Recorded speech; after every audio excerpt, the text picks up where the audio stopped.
Met outstanding state legislators, citizens in politics, serving their community, state, and nation from Wyoming, North Dakota, South Dakota. It's only fitting that you would meet a number of fine Colorado state representatives and state senators who have been with us last evening, this evening, and some of them for the entire summit. So if you are a member of the Colorado General Assembly, would you please form over here on audience right? And if you are a candidate for the legislature next year, please form in the line as well. I'm sorry that we can't recognize other elected officials or candidates, but for the Colorado General Assembly, we want to give a moment that each would simply give your name and your district or community that you are elected from. And if it's difficult for all of us in politics to keep it short, but if you would confine it to that, friends, we'll have the parade of honor of Colorado legislators. And I've learned that it's pointless to ask people to hold their applause. And so applaud as you are moved to do so, and the next individual will take the microphone. I talked about passing that relay baton. The next individual will take the microphone and make himself or herself heard over your thunderous ovation. Let's start with Representative Joshi, and just come on up on the stage, friends, and so you can move across quickly.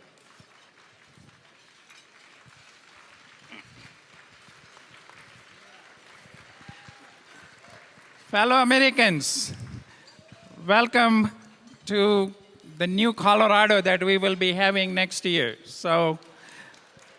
And I'm so glad to see so many of you here. And thank you, Senator Andrews, for having us here. My name is Janak Joshi, and I represent House District 16 in Colorado Springs. And if I may make a quick comment, Senator Andrews, you have been talking about the older white male. Well, you got a competition now. You got an older brown male. But thank you very much. I'm Senator Kent Lambert from Senate District 9 in Northwest El Paso County and Colorado Springs. And a funny thing happened after redistricting, because I got 100% of the Waldo Canyon area and 100% of Black Forest. So that's one thing that's dear to my heart, is reconstructing those areas down there. We appreciate your prayers for the people of Colorado Springs that have suffered so much in that area because of our forest fire problems down there. So thank you very much. Good evening. I'm Representative Bob Rankin. I represent far northwest Colorado, an area of coal mines, ranches, and gas wells. All good conservatives. Great to be here. I'm Kevin Lundberg. I serve in the state Senate from Larimer County. Yeah. And I must say, it's a particular honor and privilege to be a part of this event as an alumnus of the school as well. So, welcome. Let's win in 2014.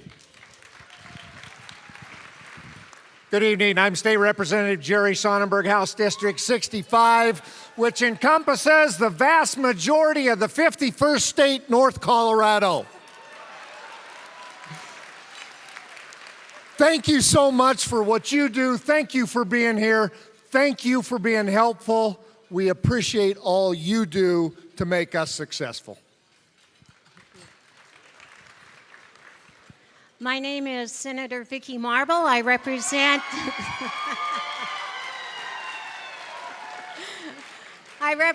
the great district of Senate District 23, which is southeast Larimer County, western Weld, and all of Broomfield. I have to say I serve with some of the greatest old white men in the Senate. I thank you for electing them, and I thank you for the honor of being able to represent you. Thank you for being here, and really take what you learn back home.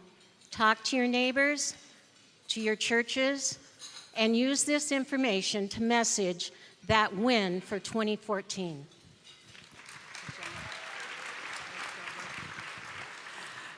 Good evening. It is my pleasure to be with you. I am State Representative Kathleen Conti, representing the city of Littleton and Western Centennial.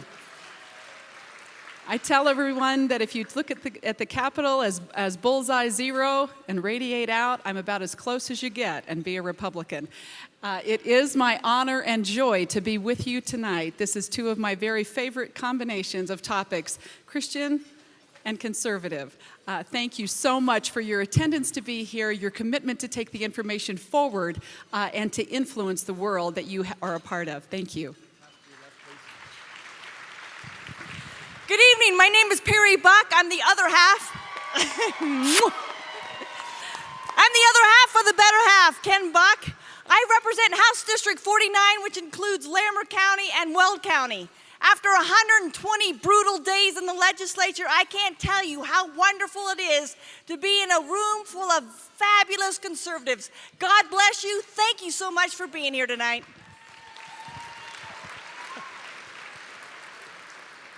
Good evening.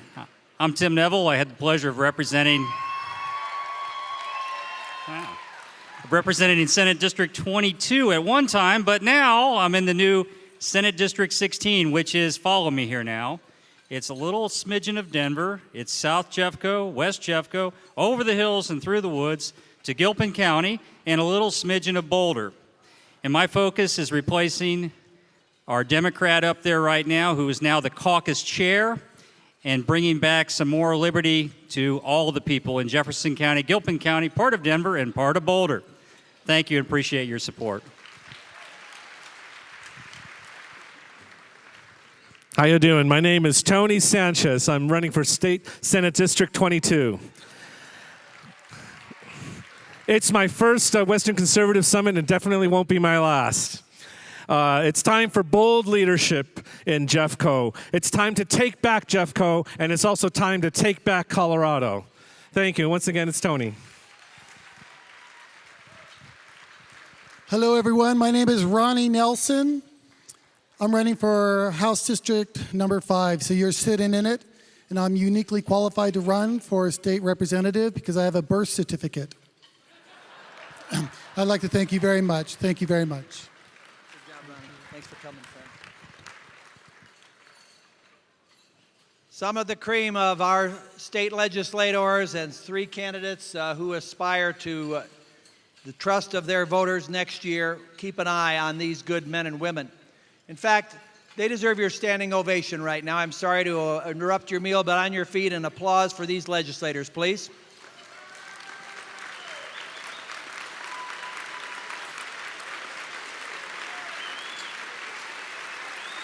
Now, thank you, folks, and remain standing. And if you may, can we have quiet? And I'd like you on your feet for this reason. You may have followed in the news the last couple of days. Shocking, sad, troubling, but not beyond hope. Former State Representative Ken Summers, exemplary of the citizen in politics, the pastor who saw a need and decided, I need to get involved to do something. Ken Summers served with distinction in the State House representing Lakewood, fell short on a bid for the state Senate last year, had undertaken work with the terrific nonprofit that saves lives from substance abuse, Teen Challenge, through Christ. And we learned that he is hovering between life and death. The diagnosis is encephalitis. I'd ask that you would bow your heads and let's have just a word of prayer for Ken. Heavenly Father, Lord Jesus, you are the great physician. We call upon you to be at the bedside of your good servant and our friend, Representative Summers. Strengthen him, even in his unconsciousness. Comfort and strengthen his family and loved ones. Let him hear your well done, whether it be your will to welcome him home soon, or that he would continue to be with us in the good service that he's rendered to you and your people here amongst us. We pray for Ken's healing and above all for Ken's peace. In Christ's name, amen. Please be seated.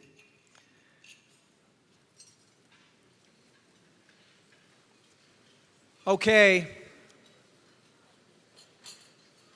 I thought Sean Welcome was so terrific last night that we should have a double portion. We should have a Sean Welcome twofer tonight. Where are you, Mr. Poet? Please welcome back to the platform, Sean Welcome. Thank you very much. I have the headset. Yeah, awesome. All right, I participated a couple years ago in an event called Stand for Life, and that's where we stand in front of the abortion clinics in our city with red tape on our mouths with the word life on it, and we silently pray that couples would change their minds. And that was the onset of this poem that I'm about to present. It's called Civil War. And this issue is something that primarily affects African American and minority communities. And so I attempt to communicate that in this poem, although it affects everyone. Civil War.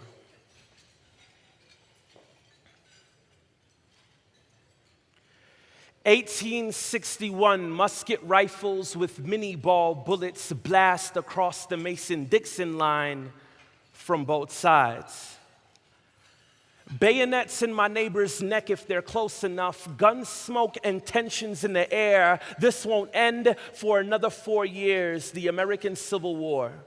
A bloody conflict within the same nation. On the backs of blacks was built the wealthiest. Lincoln had no use for these slave trades. He had more honorable ways of being successful. The Confederate South couldn't stand it, and a house divided against itself can't anyway. Firearms changed everything. Slave ships were packed and hearts were hardened. Never asked to be here. How unfair that we're the problem. Never asked to be here. How unfair that they're the problem. All in the name of freedom. Party like a rock star while little ones are dying. Silent screams from injected saline. And dreams you will never hear because little lungs were punctured before they can fully function. Who will be a voice for the voiceless? The abolitionists. How many freight trains of injustice will roll by behind church buildings while service inside sings louder? Hands in the air, pump up the volume, bass kick snare, drowning out the rumblings of oppression. No formal funerals, nor miniature caskets, only the likes of medical waste management. Tell me, how many pounds of flesh do you pick up for profit? And when will that weight begin to weigh down on your conscience? Jim Jones, no thanks. You can keep your Kool-Aid. This sugar-coated genocide is sponsored by media, abortion pills, birth control, control the growth, convince them to commit cultural suicide. Not televised in the hills. Killer number 1 among African Americans is done by a wolf in sheep's clothing. Music soft, white coats, put them on, take them off. How much does it cost to ignore the exotic white tiger in the bathroom? Or are we too hungover to pick up the phone? I know you don't want to go through with this, but are these counselors counseling or selling a service? Tell me, who's going to sue an abortionist for malpractice if the purpose is to keep it on the hush? If they don't care about your baby, they don't care about your body. This is called making it rain under the umbrella of women's health. $50 bills are filled with the faces of Ulysses S. Grant, who led the Union Army into victory. Cash wins again and still rules everything around me. Methods of man are like Hulk, busting through the seams with all green. If they could put a tax on crack, you will find it at your local Walgreens. Trust me.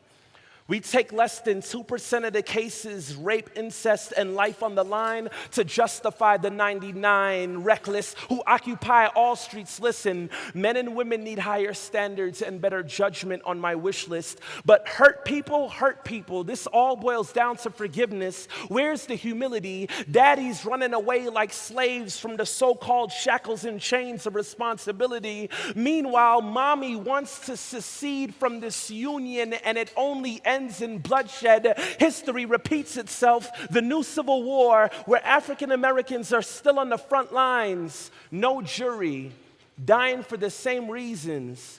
They're not human fully.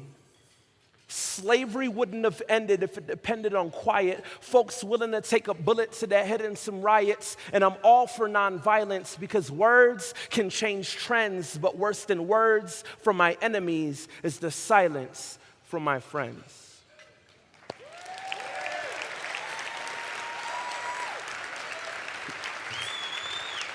All right. Man. Thank you. Stop it. All right. I have one more piece for you guys. I have one more piece for you. All right. Give me a C. Give me a D. I have CDs. Whatever.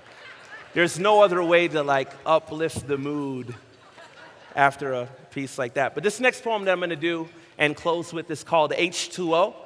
And I pretty much compare God and water. Fair enough? We're good? You guys ready? You want to hear some more? Here we go. We can live without food longer than we can live without water. That refreshing spring/summertime splash, fire hydrant fiasco some wish they had. How cool is water? Recycles in patterns. Fun fact, this planet rarely gains or loses matter, which means the same water that we use today is the same water that existed when the earth was formed. And while babies are being formed in the mother's womb, they're surrounded by water. They call it amniotic fluid. I call it God's nature surrounding us from the beginning until that water breaks and we're born into sin, crying hysterically as though we understand what is happening until the day we are born again, symbolically baptized in water, and a new life begins. A cloudy concept to most, but He can be as clear as water. See clearly, no foggy, dry ice tricks. And yes, this is more so about the depth of God than it is the depth of the Pacific Ocean. But if the Bible's too difficult to understand, baby, consider water. Agua, the only substance that appears naturally in three forms: solid, liquid, and a gas. It's essential to life, not only for humans, but for the grass. We can live without food longer than we can live without water. This relationship's rocking between water and mankind. He walked all over it, told it to hush, and turned it into wine. One God, different forms at different times. His eyes are the color of reconciliation. Who is this King of glory? The Lord, strong and mighty, like tsunamis, mighty in battle, like a snowflake's gentle touch of forgiveness. His elements are mysteriously attractive. He is H2O, 3 atoms, 1 substance. The second atom rose again, hallelujah. H2O, 2 parts holy, 1 part offspring of David. When the Roman soldiers pierced his ribs, why did water flow out of his side? With scorching sun and blazing rays, says to the woman, but those who drink the water I give will never be thirsty again. He that hunger and thirst after righteousness shall be filled. I don't know about you, but I don't want to be an empty glass. God, fill us with your love, fill us with your joy, and cause it to never stop. Overflow in my life so that all may taste and see that you are good to the very last drop. Thank you.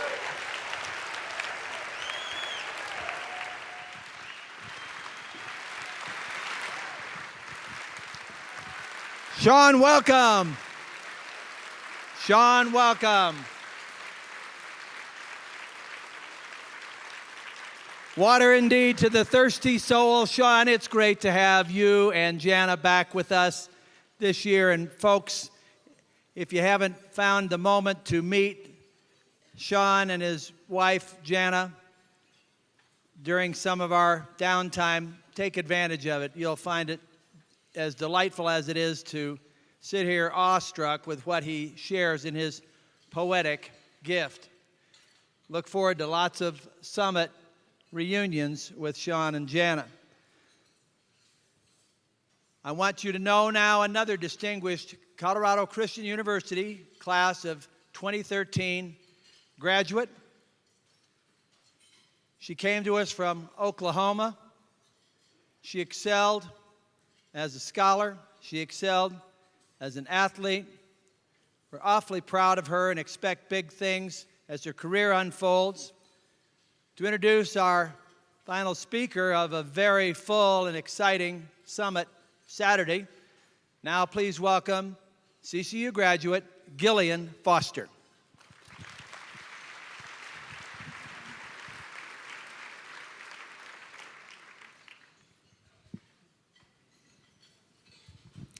Journalism, gargoyles, a dog named Cosmo, the G-File, scholarship, and liberty. What do these things have in common? Jonah Goldberg.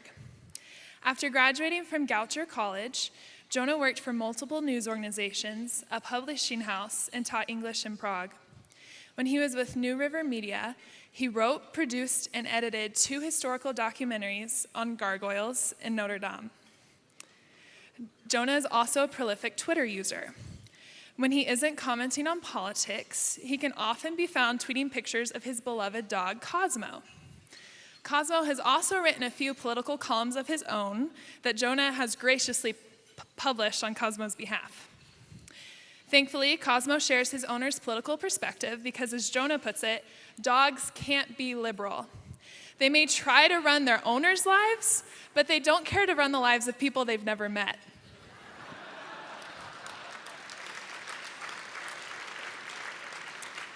Jonah's political insight and flair for the eye-catching made him a natural choice to be the founding editor of the National Review Online in 1998, where he's now the editor-at-large. His syndicated National Review Online column is dubbed the G-File or Goldberg File. Jonah's work consistently appears in the LA Times, Fox News, CNN, and USA Today. In 2012, he was named the Robert Novak Journalist of the Year at the Conservative Political Action Conference. He's also an American Enterprise Institute scholar on politics and culture. He's even been featured in Starbucks' The Way I See It campaign, which printed notable quotes on the sides of their coffee cups. With such a large audience, what is Jonah saying? He consistently challenges liberal rhetoric. His most recent work, The Tyranny of Cliches: How Liberals Cheat in the War of Ideas, exposes the catchphrases of liberalism that sound nice on the surface, but amount to a lot of empty statements. Journalism, gargoyles, a dog named Cosmo, the G-File, scholarship, and liberty. Please join me in welcoming a man of many talents, Jonah Goldberg.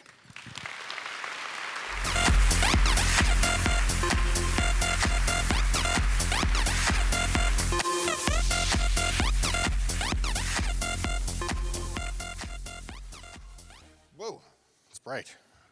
First of all, I want to say thank you guys for having me here. I used to always say at events I was this happy to be at, I used to make this joke and say I was happier than Helen Thomas at a Hamas rally. But I can't really say that anymore now that she's gone and gotten her 72 virgins. So I've been trying to work on some other ones that I can't figure it out yet. I was thinking, like, happier than Elizabeth Warren in a sweat lodge, but, the problem with that is that I don't think making fun of fake Indians is a funny thing. I find it offensive because as a fake Indian myself, I just don't think that's the way we should be doing things. And the problem with the news this week is that it's already too blue. The only thing I could think of was, happier than Anthony Weiner with a secure internet connection and a jar of Viagra, but, regardless, I'm happy to be here. And And I want to thank Gillian for that very generous, unique introduction. One thing that she did leave out, which I bring up at almost every conservative event I speak to, when the LA Times picked me up as a columnist, Barbara Streisand publicly canceled her subscription in protest.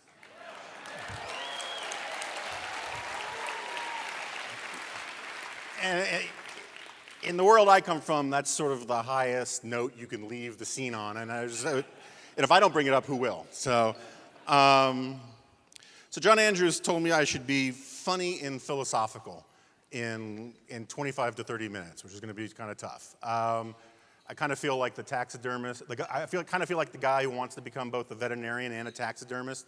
That way he can promise you'll get your dog back no matter what.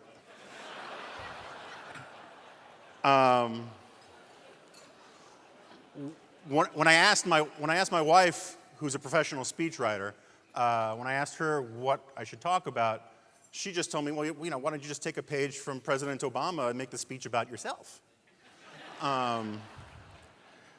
But unfortunately, I couldn't do that because John Andrews had picked my title for me. The title of my talk tonight is supposed to be How Progressivism Has No Clothes, which could also be a speech about Anthony Weiner, I guess. Or at least not enough clothes, right? I mean,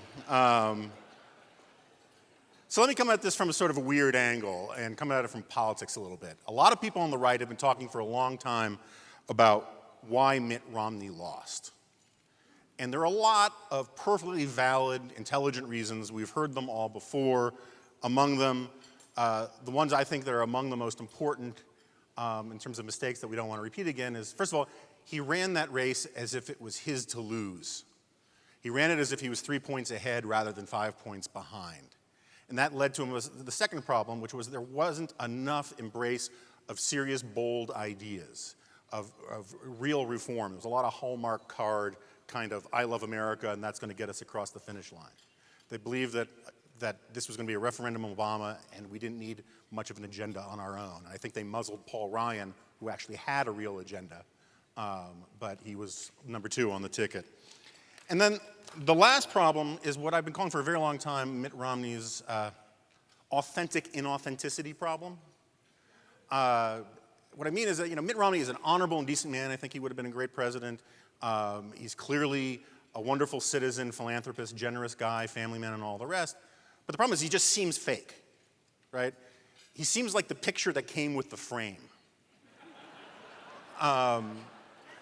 If you've ever seen an alligator in real life, someone point out, hey, that's an alligator, and you're like, no way, man, that's not an alligator. And you get up real close to it, and all of a sudden you see it move, and you go, whoa! And you're like, holy cow! And it turns out alligators just look fake. And we live in a culture where someone who seems stiff and can't connect with people the way like Mike Huckabee can, they're at a huge disadvantage in our telegenic kind of culture, and I think that came through. It's not his fault. Doesn't make him a worse man, but it did hurt him as a candidate. But that's all in the past. I actually think the more interesting question, and I'm not going to get into the weeds and the punditry about it, the more interesting question is, why did Barack Obama win? And we can go through all the sort of, his ground game and the youth vote and all that nonsense if we want, but I want to sort of get at the topic of the night. And let me do it this way. I've written 2 books. One was called Liberal Fascism, and one was called The Tyranny of Cliches. And in a very specific way, they were both basically about the same thing. And let me explain. In Tyranny of Cliches, my argument was that there are certain concepts and ideas and phrases that are thrown around out there that end up doing your thinking for you. They're used to win arguments without having an argument. George Orwell writes about this in Politics in the English Language. He says, there are some phrases, some dead metaphors and euphemisms, cliches, that come to us like prefabricated hen houses. And they think our thoughts for us without us questioning them. And my first book was about fascism, was basically one extended discussion of one of these cliches, which is this idea that the left has a monopoly on moral and political virtue. That the further away you get from the left, the closer you get to all bad things. And we call those bad things racist, or we call them fascist, But basically, the left gets to decide who is the bad guy. And the problem with that is that you end up with the best working definition of fascist in American politics is simply a conservative who's winning an argument. Right? Because it's just, if you disagree with the left, that's fascism. But there are other ones, right, that I went into in the book. One was, one that we heard a lot, particularly during the gun control debate. If it saves just one life, if it saves just one child's life, it's worth it. Joe Biden said this kind of thing a lot. And the problem with this is that nowhere in life do we do public policy this way. It is idiotic to say that that a law is justified if it saves just one life. As Tom Sowell likes to point out, if that was the case, then the speed limit would be 5 miles an hour and the fences along the sides of the highways would be 50 feet high. We'd all have to walk around in those big, giant, inflatable sumo suits, right? Because we know that if it saves just one life, it's worth it. Another one, the obvious one, is violence never solved anything. It's idiotic. You have to be too stupid to be a spell checker at an M&M factory to think that violence never solved anything. It turns out that violence actually solves lots of problems, particularly violent problems. If violence didn't solve anything, if a cop saw someone being raped or a liquor store being robbed, he would grab his gun and then he would try to stop it, and then he would realize, oh no, this thing's useless, and throw it away, because violence doesn't solve anything, right? And the reason why my point is not just that these ideas are stupid, right? I mean, it's not like political talking points like when Obama says that he's created or saved 5 million jobs, right? I mean, this created or saved thing is just a stupid political talking point to help him get through a speech about his lousy job on the economy. And nowhere, where did this created or saved thing come from? It drives me crazy. It's like, look, I can tell you right now, every morning I do or save 500 push-ups.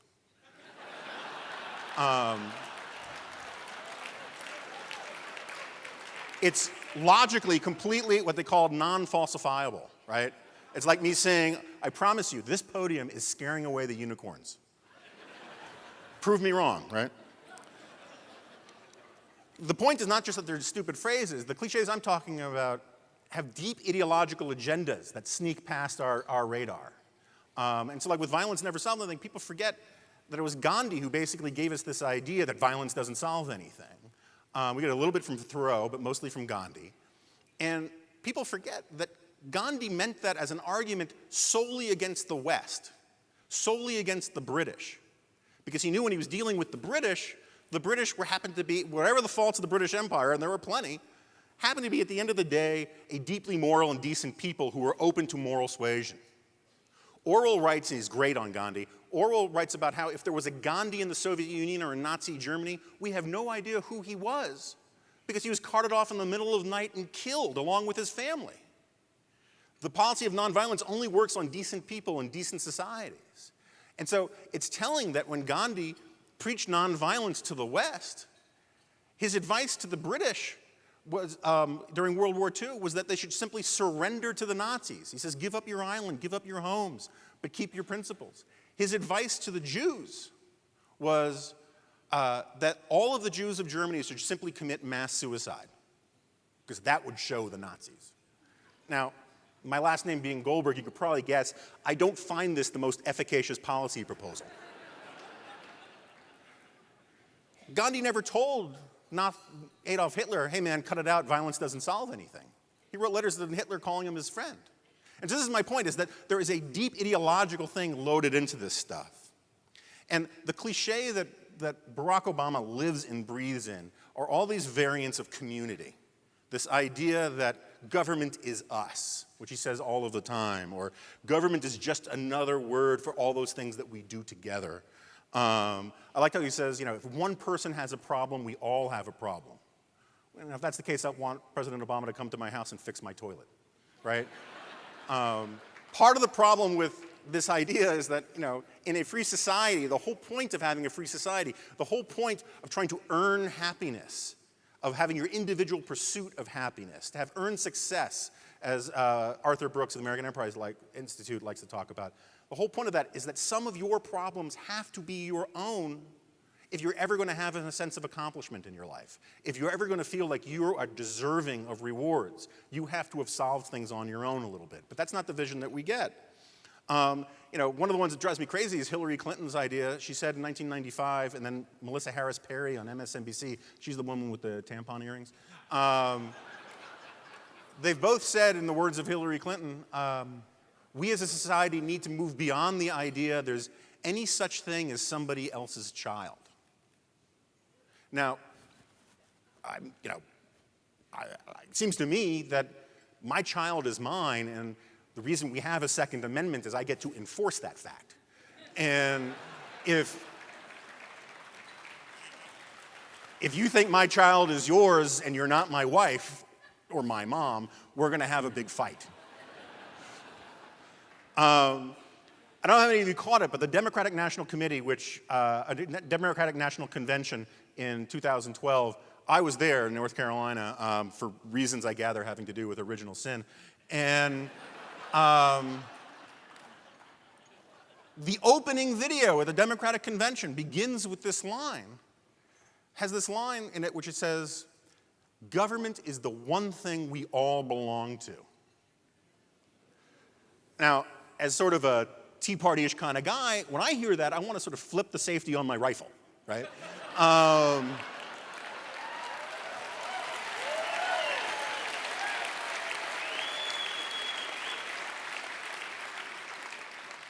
It is to my ear, and I think most of your ears, it is a complete inversion of the idea of America.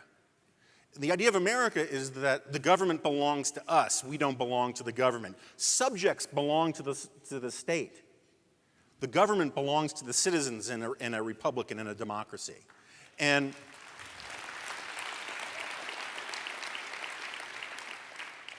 I'll give you one last example. I don't know how many of you guys remember The Life of Julia. All right, so this was, for those of you who don't remember, this was this PowerPoint presentation webpage thing that the Obama campaign came out with during the campaign. And it was all about this fictional girl named Julia. And the whole thing was, it was like a piñata of creepiness. You could hit it from any angle and creepiness would sort of ooze out.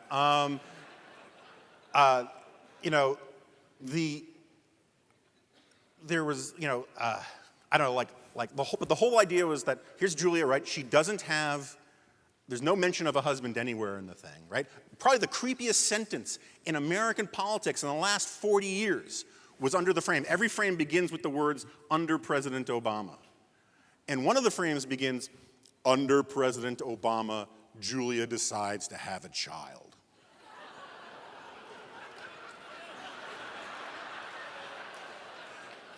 That just makes me feel unsafe. So there's no husband in the picture. The second her kid turns 18, he's gone and never comes back. And at the end of her life, she gets to work in a garden, a community garden. She doesn't even get her own garden, right? She has to work in a community garden. I don't know if it says Arbeit machst du frei on top, but she has to work in, a community garden. And this is supposed to be this uplifting thing. And I think there are a lot of people in this room, they look at this thing and they just think it's weird, right? But here's the problem. And this is something that's very, very important for conservatives, including people like me who have, let's just say, too much fun making fun of people. Guess what? None of us are the target audience for any of that stuff. None of us are there's not a computer in Obama headquarters or the DNC headquarters that says almost anyone in this room is worth trying to fight for their vote. They're trying to fight for other people's votes. And other people don't hear that stuff the same way. I don't know how many of you got a chance. I'm sorry, I got to drink water. I smoked an enormous amount of pot before I got here. And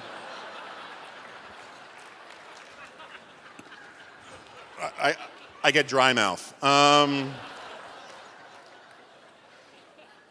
don't know how many of you guys listened to Charles Murray today. I had to miss a lot of it, but I've read his book, and I'm friends with Charles. He's a colleague of mine at AEI, and it's a fantastic book. But one of the points, one of the central points of his book is about family breakdown, about community breakdown in the United States. And I'll just give you, this isn't from his book, but it's a good illustration.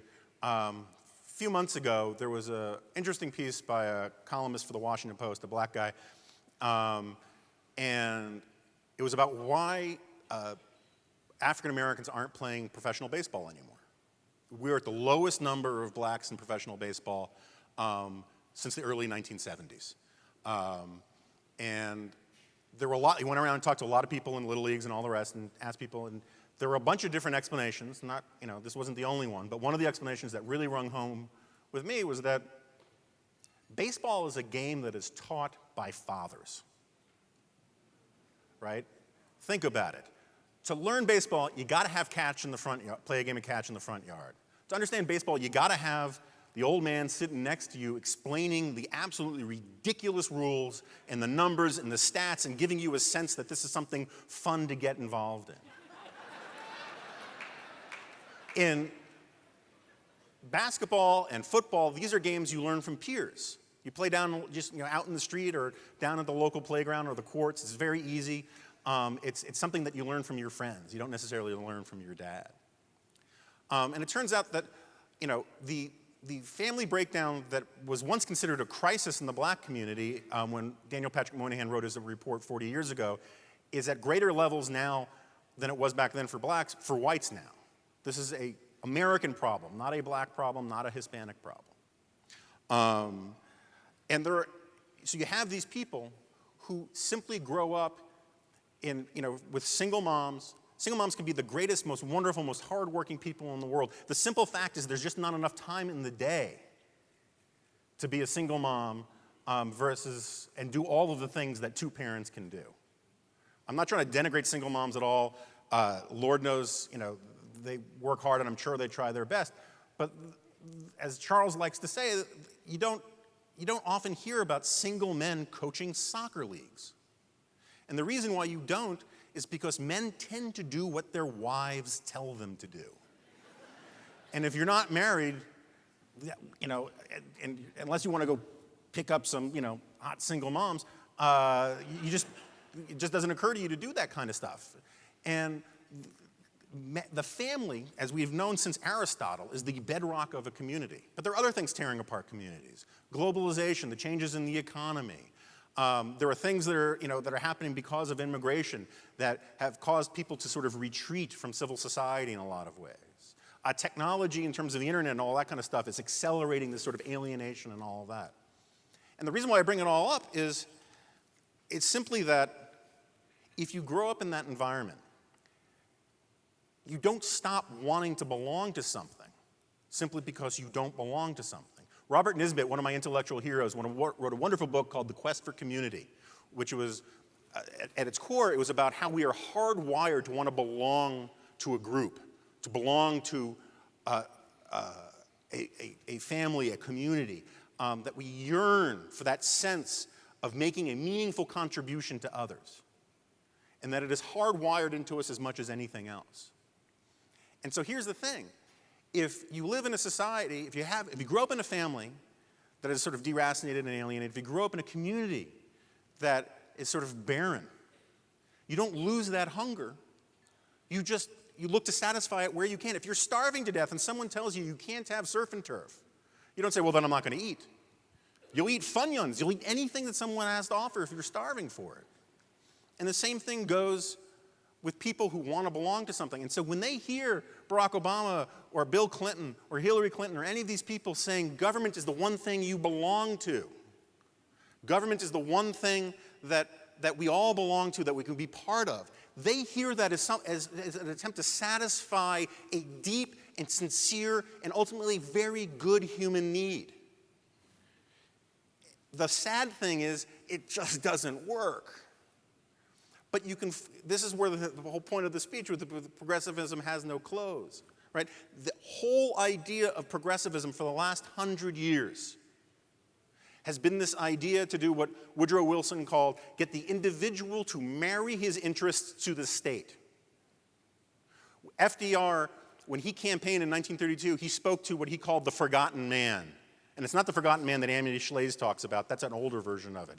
The forgotten man, according to him, was the guy who left the farm, left the small town, went to the big city in search of a living, in search of bettering himself and bettering his family, and felt that because of industrialization and urbanization and all these big changes, that he was sort of caught in the switches and left out. And he said, the New Deal is for you people. We are going to make you feel included. It's going to be one big, giant national community. The Great Society was explicitly sold on this idea that the government that the government needs to express its love for everybody.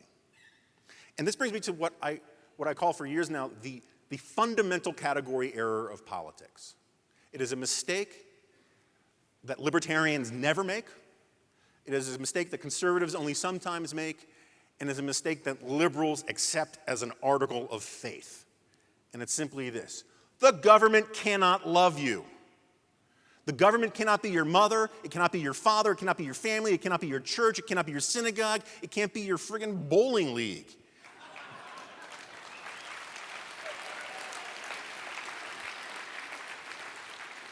The government cannot fill up that hole in your soul. It cannot give you that feeling of love and support that your family once gave you, or that maybe your family never gave you and you've always craved. It can't be anything other than government. And government can only do a few things well, a few more things mediocre, and a lot of things crappy. But the problem is that the whole point of progressivism is to sell government as something that we can all belong to.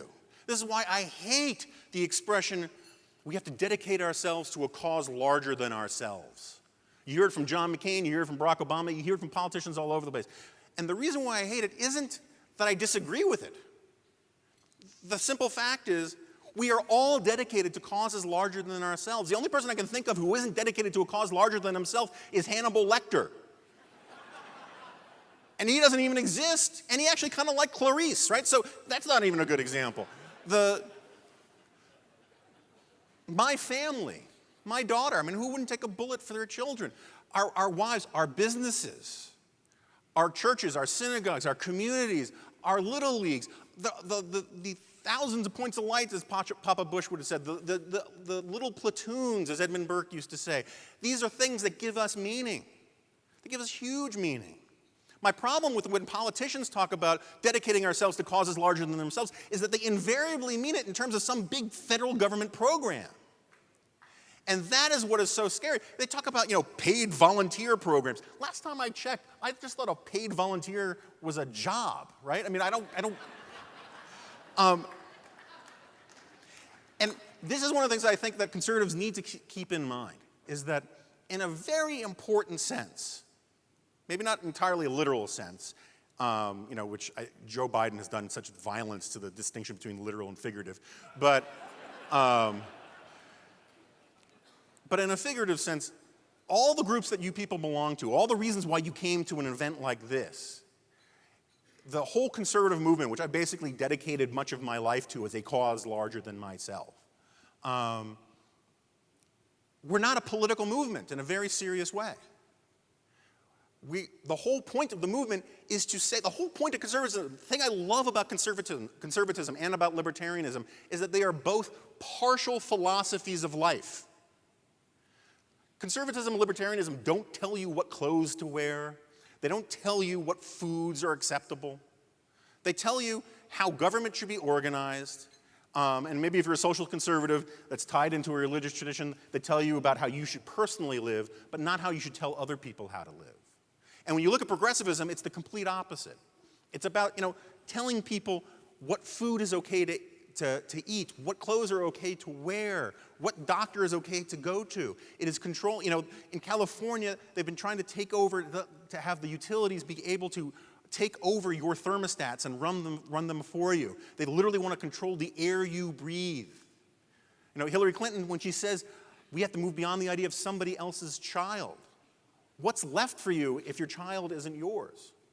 And so it drives me crazy when you go on college campuses, and I go on a lot of college campuses, and people, they imbue every little thing with politics. That somehow, some music or food is political, drives me absolutely crazy. Like Domino's has to be boycotted for this because the owner is pro-life or whatever. That kind of thing drives me crazy. To me, to my ear, it sounds like talking about like a Presbyterian socket wrench. It should have no place. Right-wing chicken nachos. I mean, it's meaningless. The whole point of the conservative movement is to tell the government We want you to do the things the government is supposed to do and nothing else.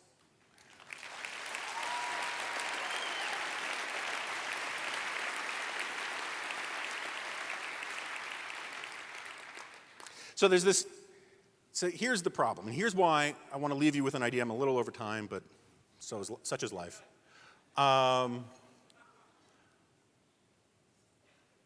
Be happy warriors. And I'll explain why. Here's this thing. There's this problem with capitalism. Love capitalism. What has two thumbs and digs capitalism? This guy. Okay? Don't get me wrong. It is the best peaceful means of improving the lot of humanity ever conceived of. Right? This Lockean idea that we are captains of ourselves, that the fruits of our labor belong to us, is the single most radical idea of the last 1,000 years. I used to say 2,000 years, but then my last name's Goldberg, you bump up into this other thing that happened 2,000 years ago. Don't want to get into that. 1,000 years is good enough, okay? Capitalism is the greatest and only successful anti-poverty program ever created, right?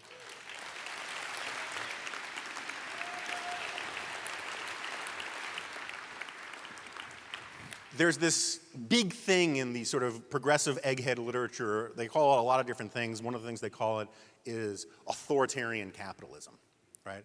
And people like Tom Friedman, who I have borderline an unhealthy obsession with, I will just put it out there. I can do a whole speech on Tom Friedman.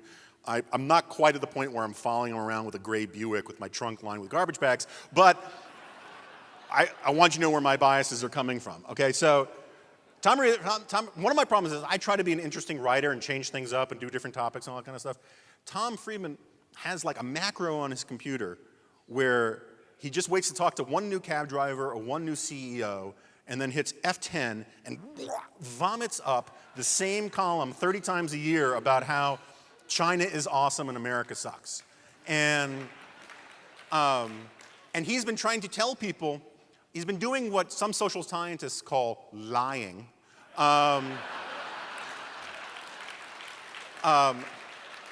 Talking about how China is this like huge green marvel, right? That it's at the cutting edge of the environmental revolution. China's been building for the last few years and plans to continue for the next 30, building one new coal-fired power plant every 10 days.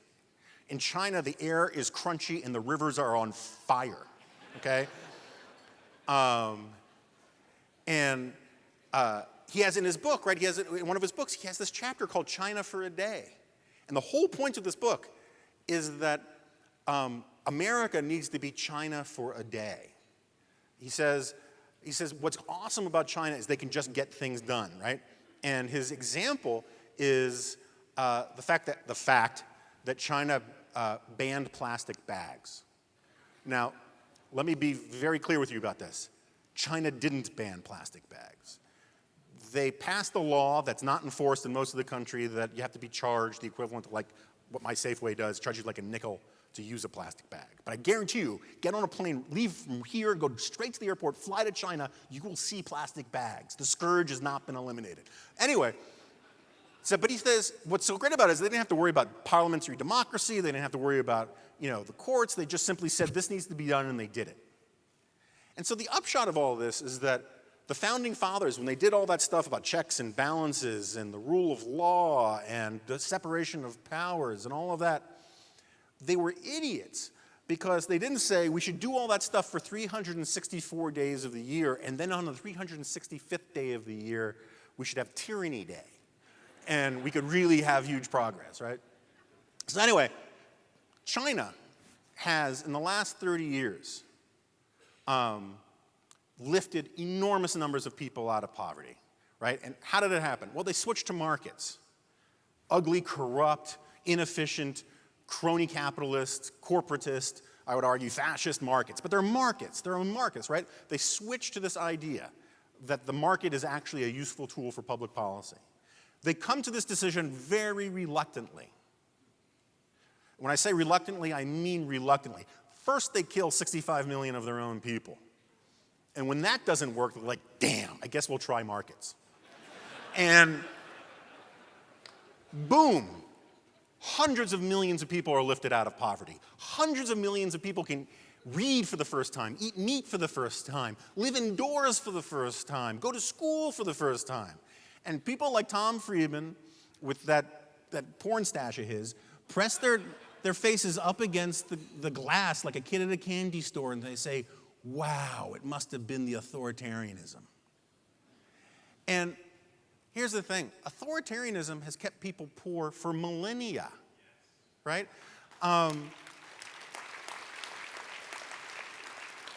This idea of, you hear this question all the time, why is there poverty? It's an idiotic question, right? I mean, it's the kind of question you should expect from a taste tester at a lead paint factory. We know why there's poverty. As a species and as individuals, we are all of us, born penniless, naked, and stupid. And the only question is, why is there wealth? And it's because of capitalism, this Lockean idea of that the fruits of our labors belong to us. Now here's the one problem. I wanted to make it clear, I'm pro-capitalism. There's one hitch to it. It is the greatest mechanism for peaceful expansion of prosperity and human happiness ever made, ever conceived of, except for one thing. It doesn't feel like it. It is the most cooperative thing that man can do. I'm sure many people in this room have read I, Pencil, which is one of the classic texts of libertarianism, written by Leonard Read in the late 1950s, and it's written from the point of view of the pencil. And he says, I'm an Eberhard and Faber #2 pencil, whatever he says.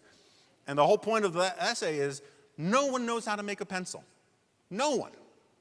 Pencil manufacturers do not know how to make pencils. They know how to put together the last 5% of the ingredients. And so the pencil points out, my paint comes from Delaware, my wood comes from Indonesia, my rubber comes from Bolivia, wherever, the zinc comes from wherever zinc comes from. The point is, all of these things, these people from different countries, different religions, different faiths, different languages, work seamlessly and cooperatively together to produce something for less than a penny per unit. Imagine if you asked the government to make a pencil, right? There was a guy in London a few years ago, he had an exhibit at the British Art Museum where he made a toaster from scratch. And I mean from scratch, he galvanized the tin and forged the rubber. I don't know how you make a toaster. But he made a toaster completely by himself. It was a really crappy toaster. It took him 8 years. Capitalism lets us all work together. The problem is it's so good at it, it doesn't feel like it. It doesn't give us that sense that we're all working together. If you work in a business, you can get that sense from that business. But on the macro scale, it doesn't feel like you're part of anything. And so you're always going to find these people out there that want to alter our politics, alter our economic arrangements so they feel like they're part of something, that they feel like the government is loving them, that they feel like the government is being their church or their synagogue or their tribe or whatever, that fall for this language that we've heard since we were in grade school about how if we all work our hardest and try our best, we can make this the best yearbook ever, right? Applied to politics. And it don't work. But you can get fooled into it. And so here's why I say be happy warriors, right? At the end of the day, you are on the right side of the best fight there is.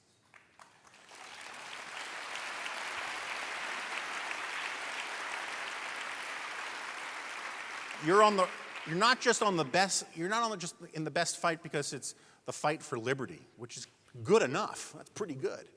You're also on the fight for doing the most good for the most people, particularly poor people. You're on the right side of history. You are, and you should be proud of it.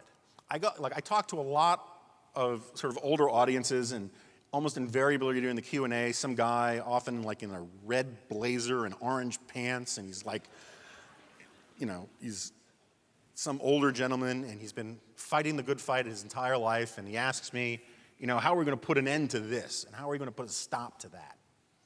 And the short answer is, we're not. Not forever. Because at the end of the day, this is a problem that's written into the human heart. There will always be people who look to use government, look to use force to give themselves meaning and then impose it on others. There will always be people out there who confuse what government can do for what they miss in their own lives. And that's why this is an eternal struggle.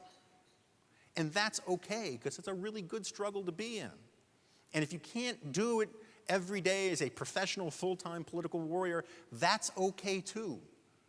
Because politics, the really important stuff in life is done outside of politics. It's done in your communities, in your businesses, in your churches, and whatnot. And if you can't do it every day, in and out,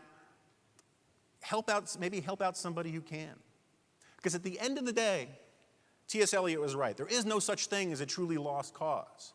Because there's no such thing as a truly won cause. As long as some people are still in the fight continues. And you should be happy that you're in it. Thank you all very much.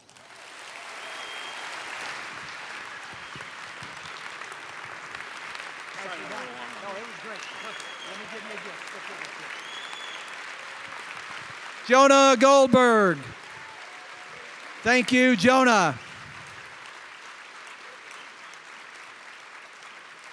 Well, I think it is clear America may or may not ever go back on the gold standard, but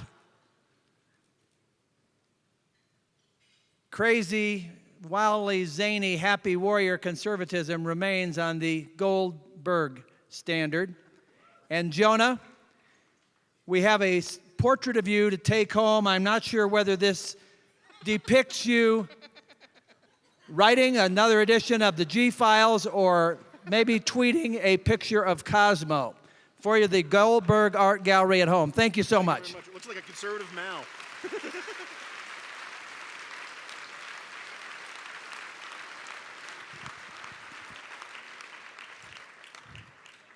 Take a seat. We're in for some fun. Nobody throws words. Nobody slings the phrases like Jonah Goldberg. And now, friends, I have to tell you, nobody slings the paint like our final guest of the evening, David Garibaldi. And to introduce him, you met her before, CCU sophomore Erin Amsbury.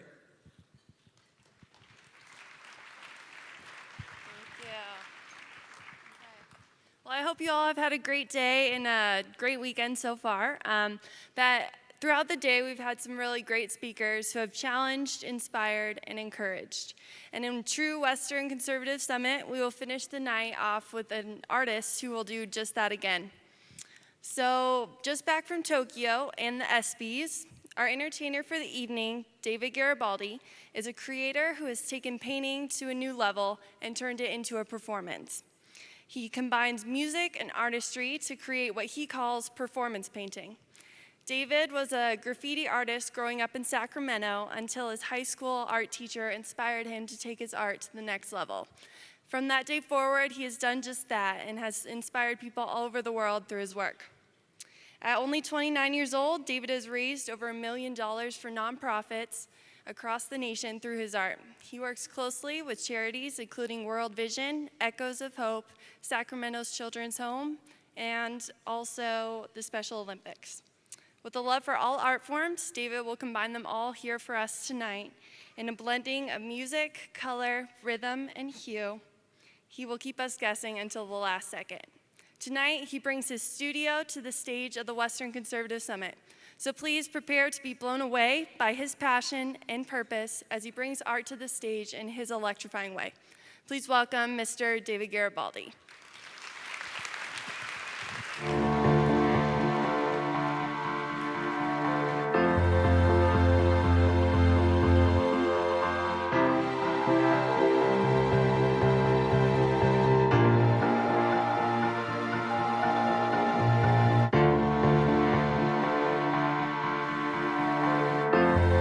Prepare to experience.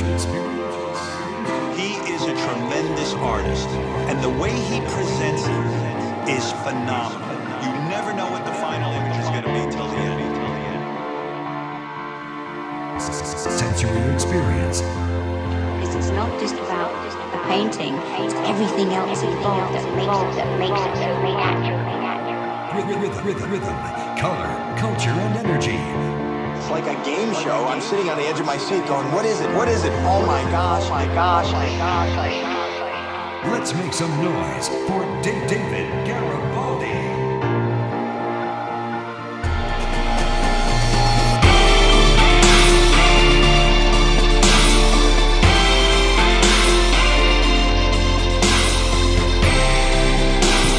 Thank you so much for having me tonight.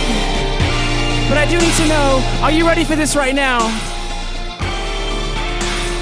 To my right, are you guys ready for this right now? We're gonna have some fun, but not only do I need your energy, I need so much noise. Let's go.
I can't hear you.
All right, help me finish this now.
Thank you so much. A quick question. Are you ready for some more tonight? We'll bring that music down. I'm glad you said yes, because I have some blank canvases that I don't want to take home, so thank you. Now I know there's probably some things going on in your mind when I hopped on the stage. First, why is that guy's clothes so colorful? I'll explain that later. The other is, why is he sweating so much? I'm still trying to decide if I'm out of shape or if it's the elevation. I think it's both.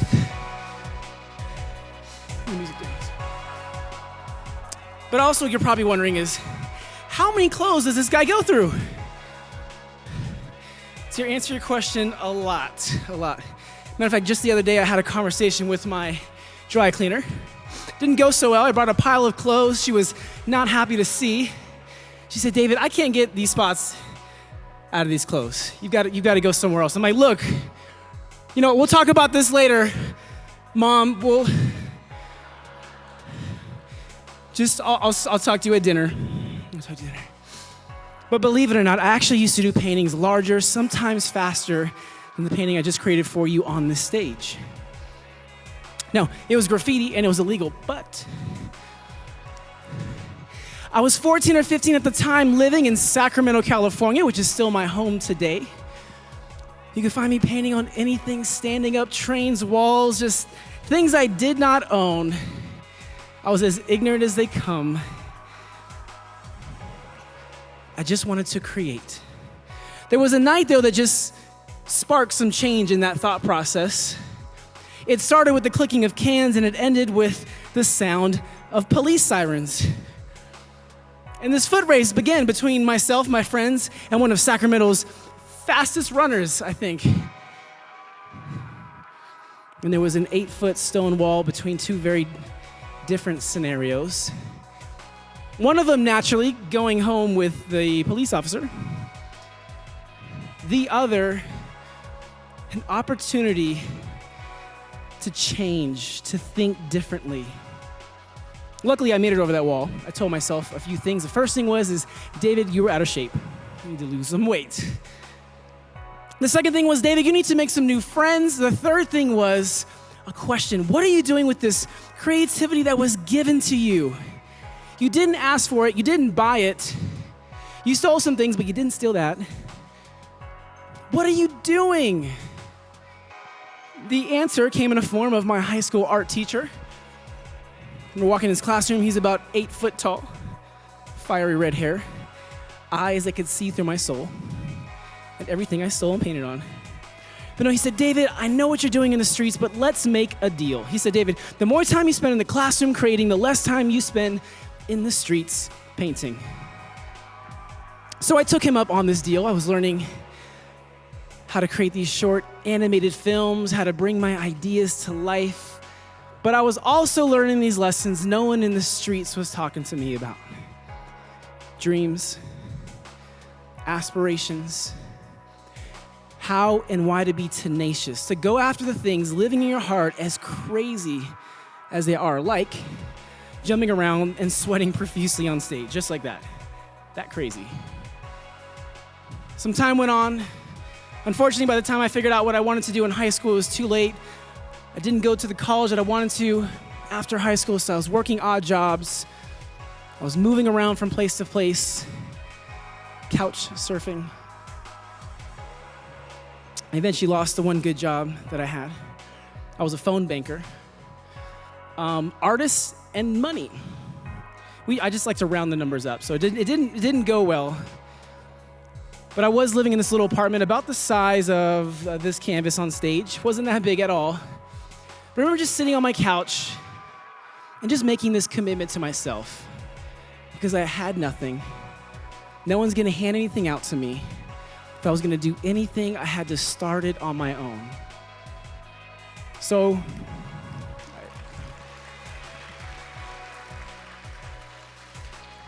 I decided that day that I would start teaching myself how to paint legally this time.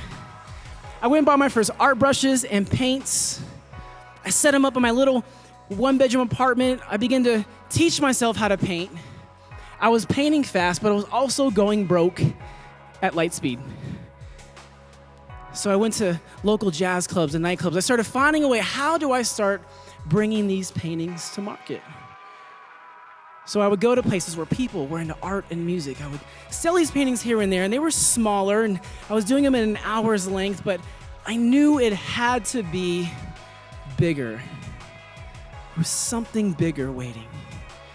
I was at a friend's house. There was this huge painting on his wall. I walked up close to it. It was just splattered in splash paint, and I stepped back, and it was this beautiful, amazing portrait of Jimi Hendrix. I asked my friend, I said, who's the artist? How did he splash it together, but it still looks and feels like Jimi? He told me the artist's name, and I was so inspired. Matter of fact, the artist's name was Denny Dent, who was from Denver, here in Denver. I was so inspired. The next day, I went into my dad's garage, because I had been evicted from my place at this point. Things were not looking good at all, but I was determined. I had to start somewhere.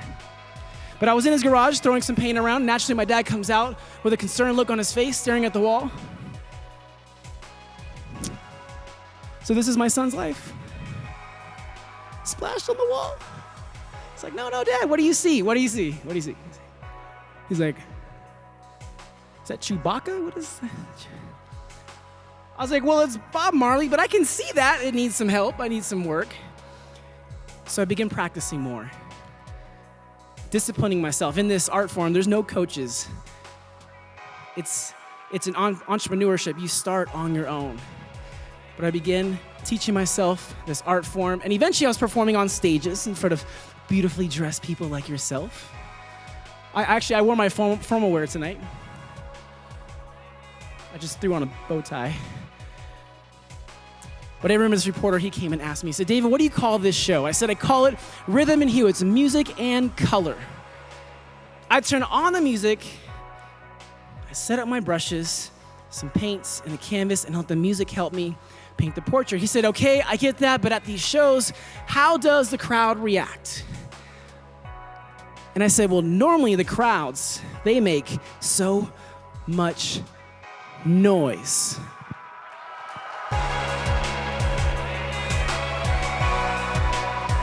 Are you guys ready for some more right now? I have some more paintings for you. I'm an artist inspired by themes tonight. I'm inspired by freedom.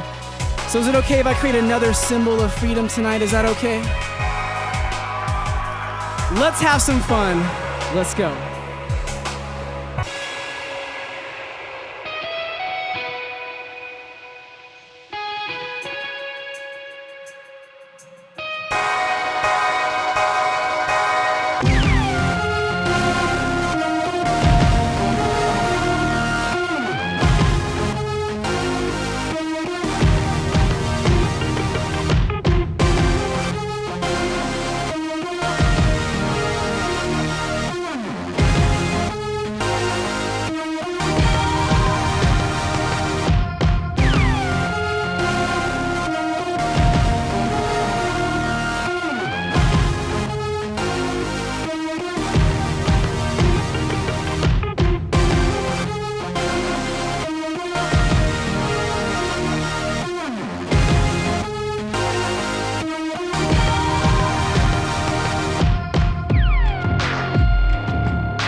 for Abraham Lincoln. Let's make some noise for that.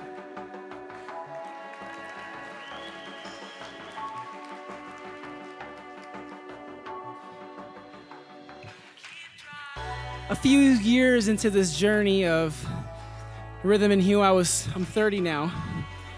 I was 25-ish year old at the time. And I began to realize this unique platform that I had.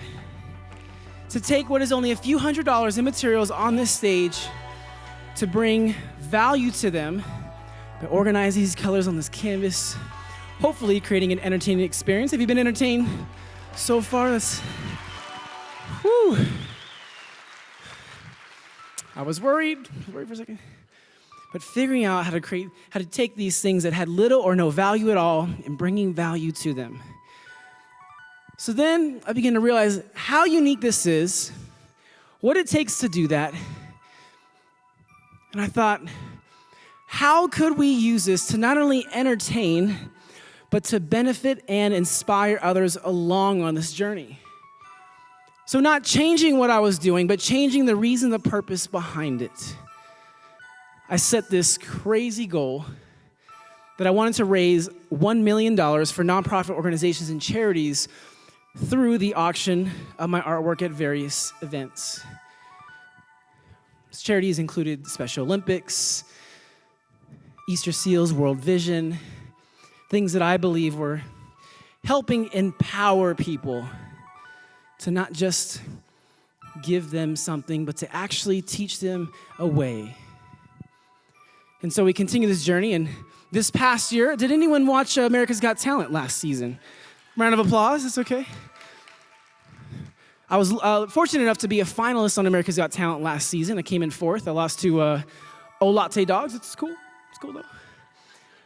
But, I shared a stage with them in Las Vegas for a couple months. We did a show at the Palazzo, and after Latte Dogs go on stage, it was a latte poop, which was very awkward going on stage after that.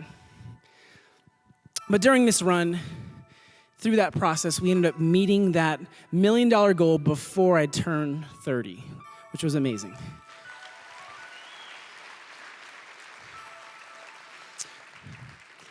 But I also realized that it wasn't just myself, it was people working together to help achieve this goal.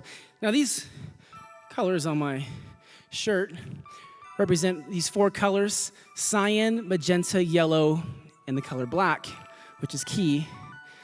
And when you combine these colors in a printer, you can create any image, anything, just these 4 colors, any image you can think of. And so this became an idea of working together with others on this journey to help achieve this goal. So we've now set another goal. We haven't announced our next goal yet, but we'll continue to use this platform to benefit and inspire others. Now, I do have another painting for you. Is that okay? Keep this going. Everyone, make some noise for Dave. I make the mess, and he cleans it up. And he dresses up. This is his formal wear. Bow tie with paint on it. All right, you guys ready for this? I think you might like this next one. I think so. Let's go.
I, Ronald Reagan, do solemnly swear.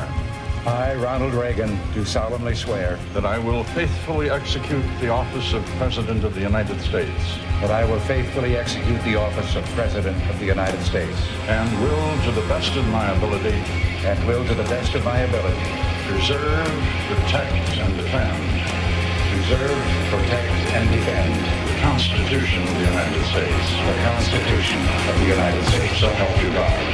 So help me God.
Okay, I can't hear you right now.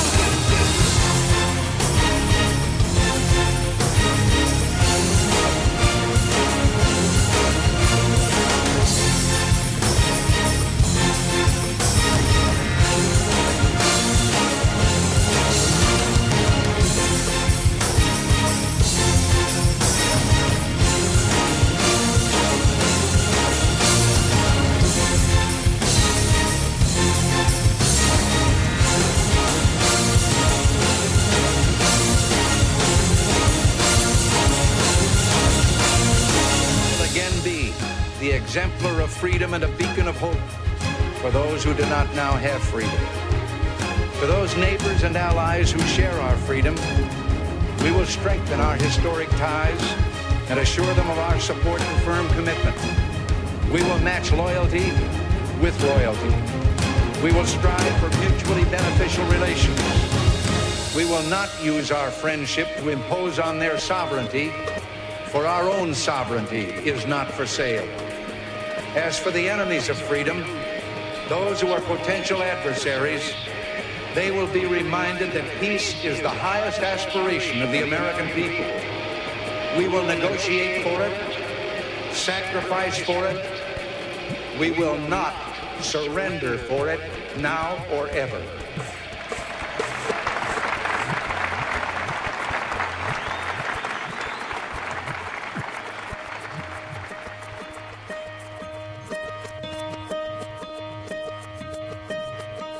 You and I have a rendezvous with destiny.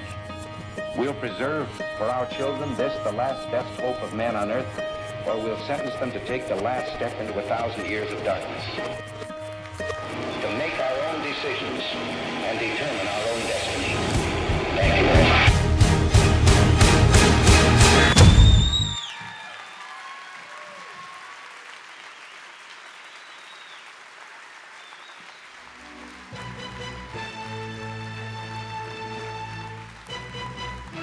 Thank you.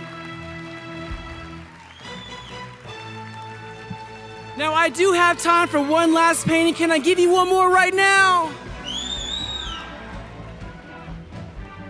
Again, I want to thank you all so much for having me as part of your event, your summit this week. I'm honored and proud to be here. This last painting to me, at least in just my own personal journey, is probably the greatest symbol of freedom that I have experienced. I hope you enjoy it. So we're gonna wait for a blank canvas before I do that. Otherwise, it's a whole nother show that you don't wanna see.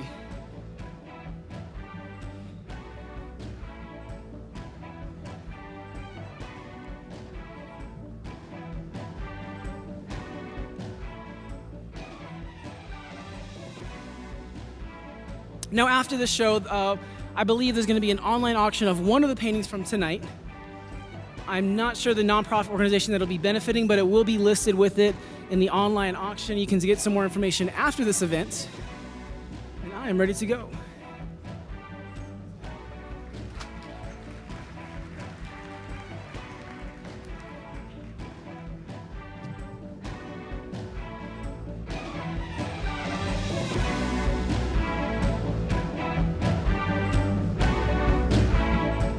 To my right, are you guys ready? In the middle, are you guys ready? And all the way to my left, are you ready?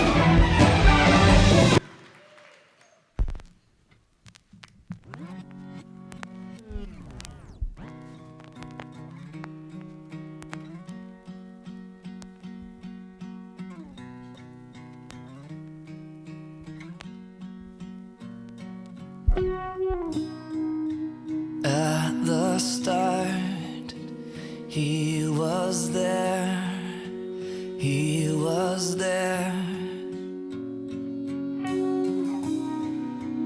In the end, he'll be there, he'll be there. And after all our hands have wrought, he forgives all the glory of it all is. He came here for the rescue of us all, that we may live for the glory of it all the glory of it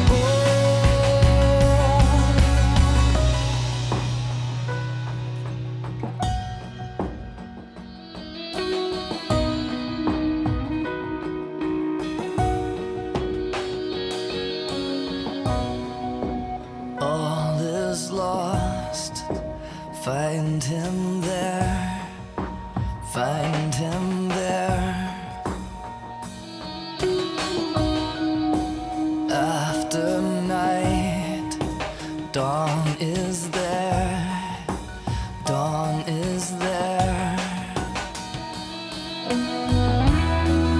And after all falls apart, he repairs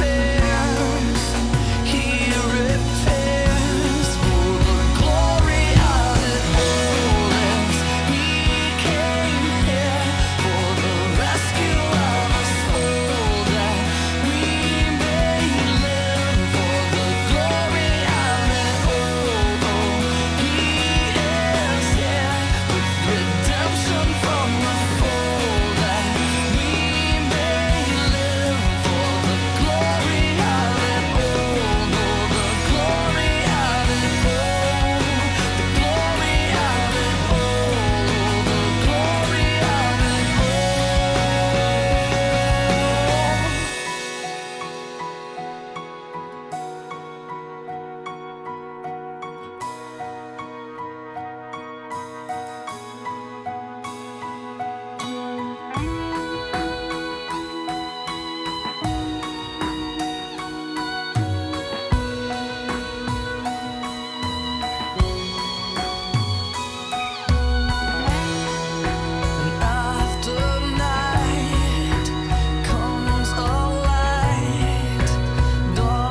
Once again, I am David Garibaldi.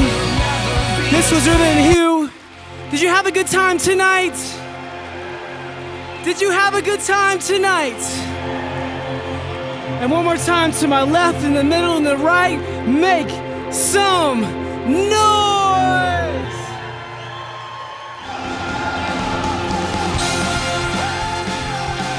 The amazing David Garibaldi. David, thank you. That was wonderful. All right, please be seated and let's talk about how you can own one of these 4 terrific paintings. Not just a great memento of Western Conservative Summit 2013, not just a great image, a face of freedom, the Statue of Liberty, President Abraham Lincoln, President Ronald Reagan, Christ crucified and victorious. One of these can be yours, and as David said on his campaign to move beyond the $1 million that he's raised for so many worthy causes, he wants to help Centennial Institute and our 1776 Scholars Program raise the funding to help us continue mentoring, developing, supporting, and sending forth on missions of leadership in every walk of life, but especially that America recovers and preserves her greatness. The 1776 scholars, young men and women like Jonathan Feiner and Brittany Corona and Aaron Amsbury and Gillian Foster and Tony Black and so many others that you've met yesterday and today, and you'll meet more of them tomorrow. You received a bidding how-to card this morning on your tables. I hope you hung on to it. The instructions are simple. I'll review it for you right now, and I think we can get it up on the screen as well. You can bid with your smartphone, laptop, iPad. Just get on the internet and you go to bidfromphone.com. All one word, bidfromphone.com. Once to that website, you say, I need a bidder number, and you use the password, an obvious one, freedom. Then you enter your contact information and make your bid. We're going to auction online through bidfromphone.com this striking image of the Carpenter of Nazareth. The opening bid, $2,500. Bidding increments from there, $150. Estimated value, well, I'm calculating priceless. The bidding remains open this evening and through tomorrow morning, and as the summit closes tomorrow at noon, we will determine the top bid and let you know who took it. In addition, that's the bidding online for the final painting that we see up here. The painting of Jesus. In addition, the Statue of Liberty, Reagan, Lincoln, can be yours. $2,500 flat price, and there will be a bidding center over here to my right, your left, getting started in the next few minutes, where some of our CCU students, our 1776 scholars who will benefit from the proceeds of the sale of the 4 paintings, will help you either make an offer on the Reagan, the Lincoln, or the Statue of Liberty, or if you need assistance, if you don't have the smartphone or a device that you can bid online, they will help you enter your bid for David Garibaldi's masterpiece, in more senses than one, his concluding pièce de résistance right up here, the face of Jesus. Bidfromphone.com. Get in there, say, I need a bidder number. That'll be a selection you can make. Then enter your password, freedom, and enter your contact information and file your bid. And if you haven't understood the instructions or you need assistance getting on the web, it'll happen right over here to my right as soon as we have adjourned. I'm sorry, Greg is telling me to my left. Okay, you're right.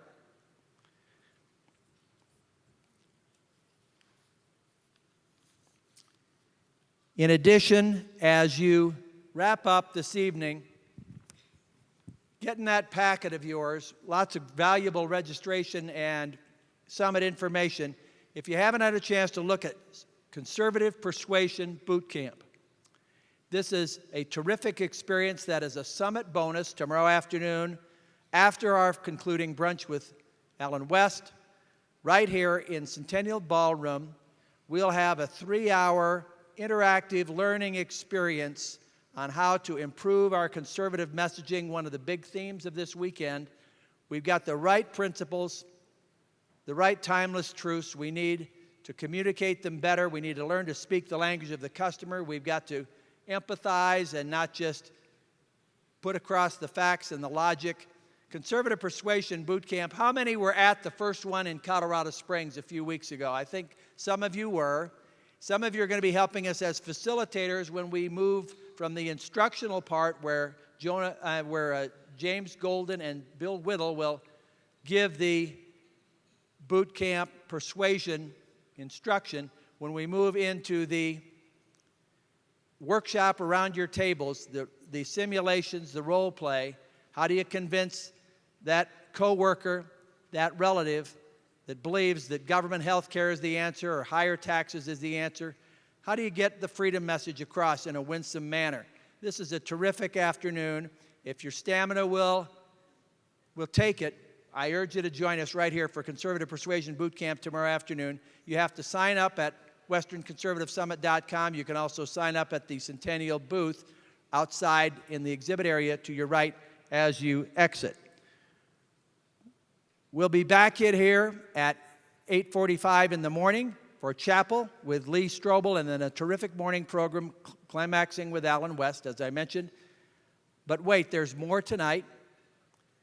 The Right Movies, Alone Yet Not Alone, the dramatic feature film soon to be released from Enthuse Entertainment will be presented in here as soon as the servers have turned the room, 20 minutes or so.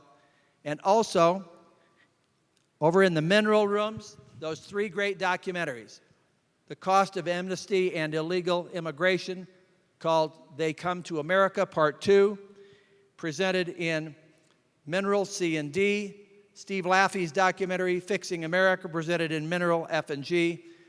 The gripping story of homegrown jihad, Losing Our Sons, Mineral B and C. Those are the Right Movies, those 4 offerings. The listing there, if I went too fast, is on page 31, the inside back cover of your program. It's been great having Arizona with us via simulcast today. I can tell you that the mystery gift that we sent down there with Guy Benson was received with much hilarity. It happened to be a Colorado Rockies baseball cap and a Colorado Christian University shirt. I believe that they presented Benson in return with his Arizona Diamondbacks baseball cap. And we need to say thanks in your loudest voice. I'm losing mine. Say thanks, Arizona, right now as we sign up. Thanks, Arizona. 8:15, the doors open. Take all your belongings with you. The Right Movies will be available for those of you that don't want to wrap your evening up quite yet. And let's get these paintings sold at a great proceed to benefit the 1776 scholars. Bid online for The Face of Jesus. Offer in person for the other 3 right over at the station in the quarter. Thanks a lot, and we are adjourned.